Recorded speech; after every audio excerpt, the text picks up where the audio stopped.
soba bare Ishana lafkata Namni qalbi hirru Du'aatti dhaadata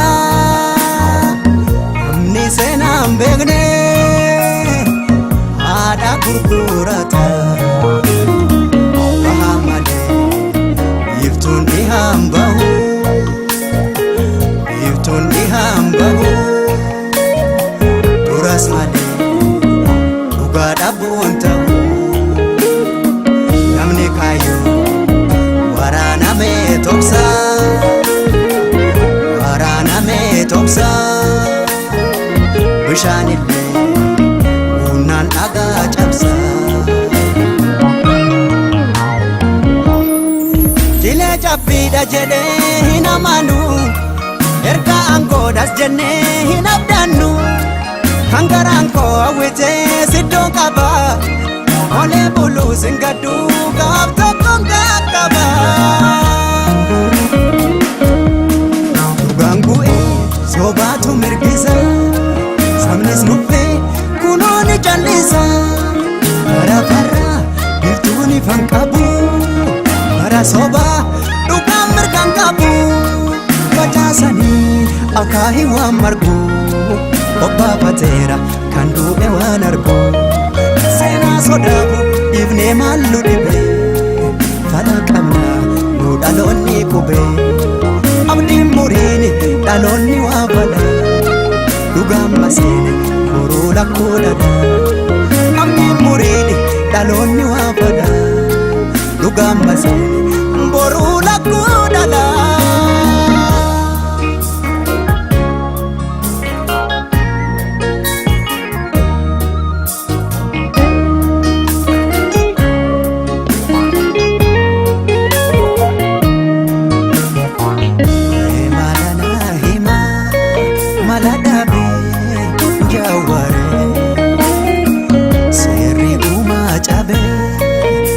Soban uladame Ni hami bare Ekera hamata Namni soba bare Ishana lafkata Namni qalbi hirru Du'aatti dhaadata Namni seenaan beekne Haadha gurgurata Kana nawu haqaa fi tokkummaa Haqaa fi tokkummaa Nabdiinni koo hacuucaaf gandummaa Barruun barruun haateetu dhiidhimsa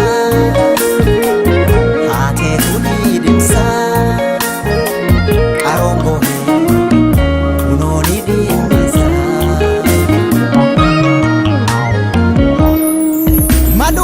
Wal gorsa dhaloonni koo dhugaa dhabuu hin ta'u bargurri koo Manummaadhaan wal gorsa dhaloonni koo dhugaa dhabuu hin ta'u beekadhu gurri koo Mukti gottoo barmuu karraa cite ofuun muuree bar sanyii isaa fite Sibiilumaan bar sibiila qaruu Umanumaan wal nyaachisan garuu Facaasanii akaahii waan margu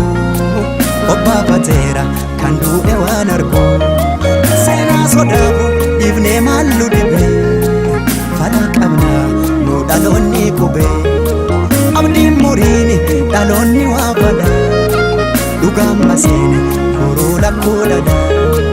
Abdiin muriini dhaloonni waa fala Dhugaan maseene